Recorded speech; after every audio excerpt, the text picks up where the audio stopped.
দেখো, তোমার এই প্রতিদিন নিরামিষ ভাত আমি খেতে পারবো না। কি করব বলো, এই কত টাকা তো মাইনে পায়।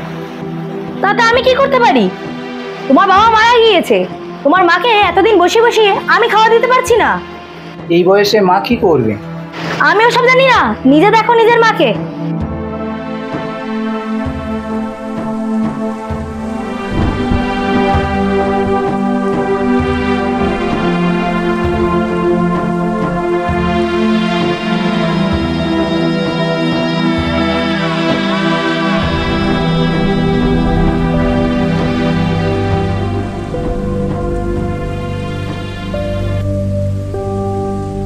আমাকে একটা কাজ জোগাড় করতেই হবে।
ও নিমাইয়ের মা, আমি তো তোমাদের বাড়ির দিকেই যাচ্ছিলাম। যাকগে ভালো হলো তোমার সঙ্গে দেখা হয়ে গেল।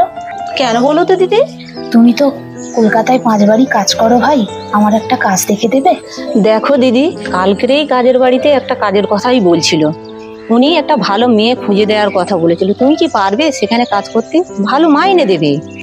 তুমি বললেই কাল থেকে আমি চলে যাব। ঠিক আছে, তাহলে আমি কাল বলি কথাটা। ভালো কাজের বাড়ি, তুমি কিন্তু হাত ছাকাই করো না, তাহলে আমার বদনাম হয়ে যাবে। তুমি বিশ্বাস করো, আমি তোমার বদনাম করব না। চলো চলো।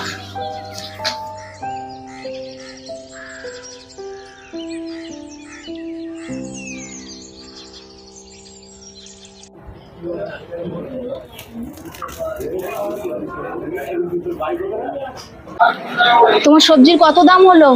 ও গোপালের মা, তোমার মাথার উপরে অত বড় ছেলে থাকতে তুমি রোজ রোজ বাজার করতে আসো কেন? আসলে আমি ও আর বলতে হবে না, আমি বুঝে গেছি।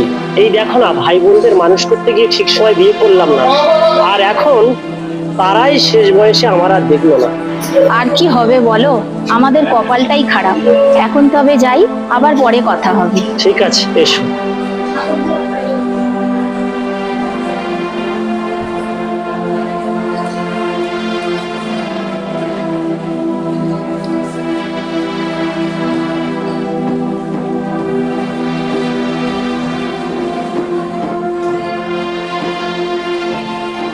বৌমা, ও বৌমা।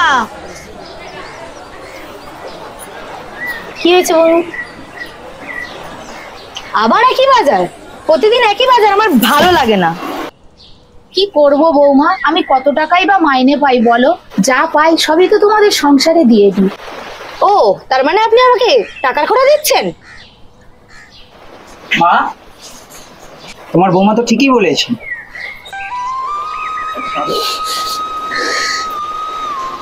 ওই হয়ে গেছে নাটক শুরু।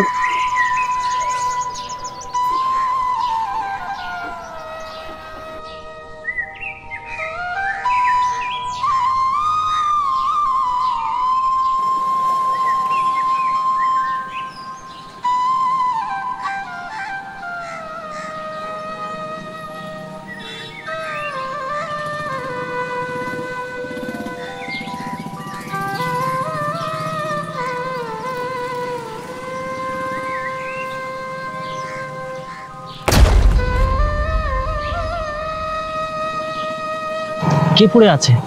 চেনা চেনা লাগছে যেন। গোপালের মা না? হ্যাঁ তো,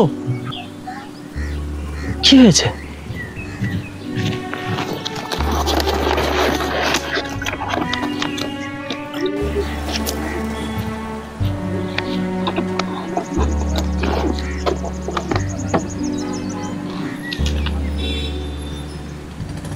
ও গোপালের মা, গোপালের মা, ও গোপালের মা, তোমার কি হয়েছে? হ্যাঁ, তোমার শরীরটা একটু ভালো লাগছে তো? হ্যাঁ, আসলে সারাদিন খাওয়া নেই তো, মাথাটা কেমন বাজারের মধ্যে ঘুরে গেছে। ও এবার একটু ভালো লাগছে। আচ্ছা আচ্ছা, তুমি নাও জল খাও, একটু জল খাও।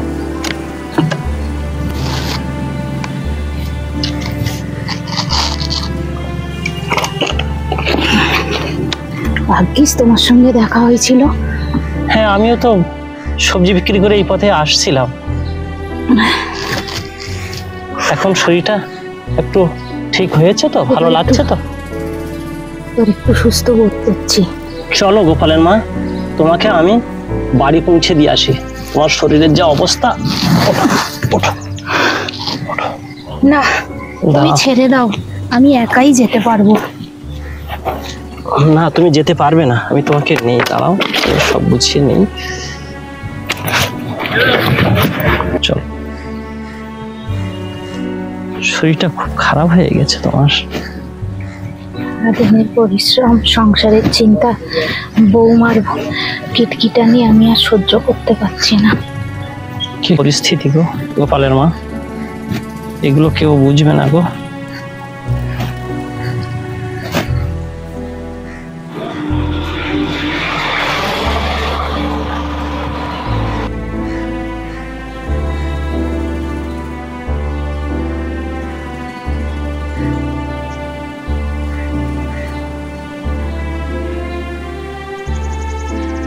এবার তাহলে আমি আসি। হ্যাঁ এসো, সাবধানে যেও, শরীরটা তো ভালো নেই।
ও গোপালের মা, একটা কথা বলবো, রাগ করবে না তো?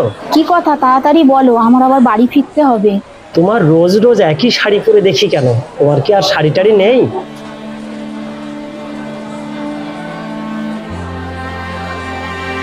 গোপালের মা, কাল বিশালক্ষী মন্দিরে বিকালে পুজো দিতে যাবে, আসবে, দেখবে মনটা ভালো লাগবে। দেখি বাড়িতে কি বলে যাই। আচ্ছা ঠিক আছে, বাড়িতে গিয়ে দেখো কি বলে। ঠিক আছে, এবার আমি তাহলে আসি। এসো।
গোপালের মা, তুমি এসেছো, আমার খুব ভালো লাগছে। আসো, বসা যাক। গোপালের মা, আমি ভেবেছিলাম একটু দেরি হলেও তুমি ঠিক আসবেই।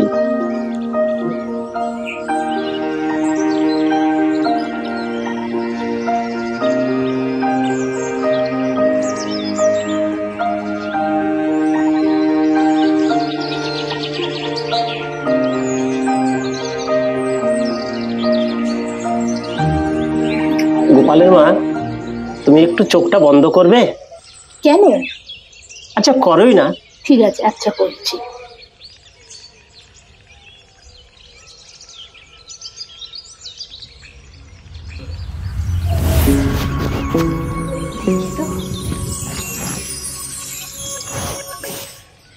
হ্যাঁ, এসবের কি খুব প্রয়োজন ছিল?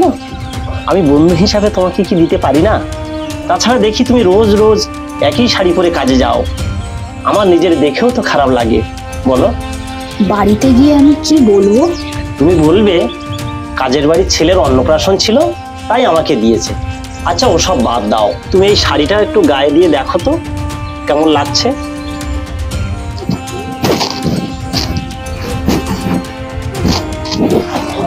বাহ, খুব সুন্দর বানিয়েছে।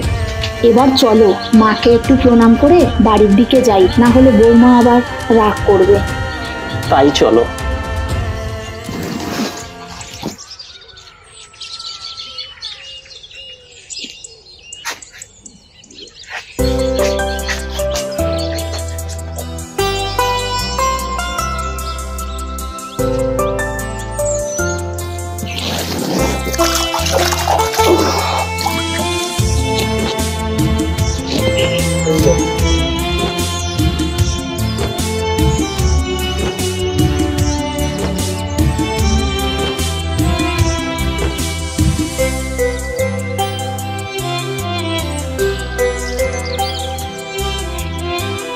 কখনো ভাবিনি আমি তুমি চলে যাবে, তোমার বিরহে মন এত ব্যথা পাবে।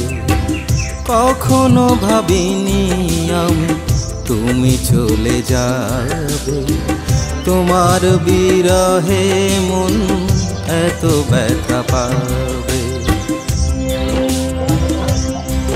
গোপালের মা, আমাদের যদি আর একটু আগে দেখা হতো তাহলে খুব ভালো হতো। আগে ঈশ্বর চাননি তাই দেখা হয়নি, এখন ঈশ্বর চেয়েছে তাই দেখা হয়েছে। চলো বাড়ি ফিরে যাই, অনেক দেরি হয়ে গেল। তাই চলো।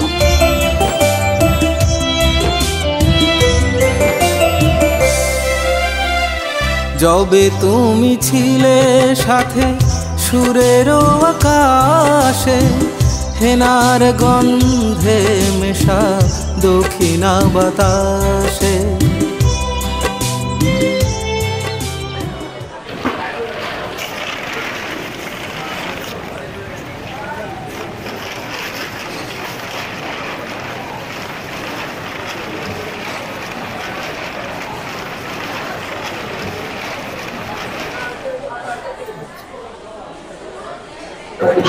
শুনেছো গোপালের মা মারা গেছে?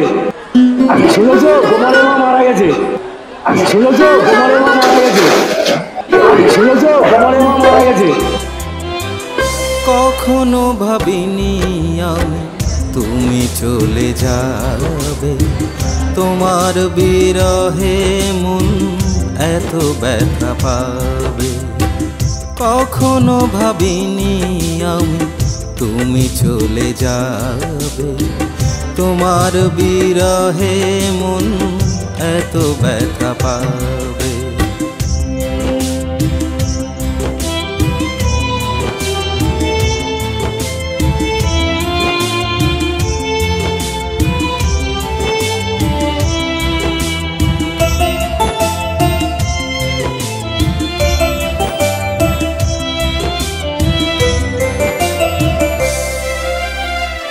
যবে তুমি ছিলে সাথে সুরের আকাশে, হেনার গন্ধে মেশা দক্ষিণা বাতাসে।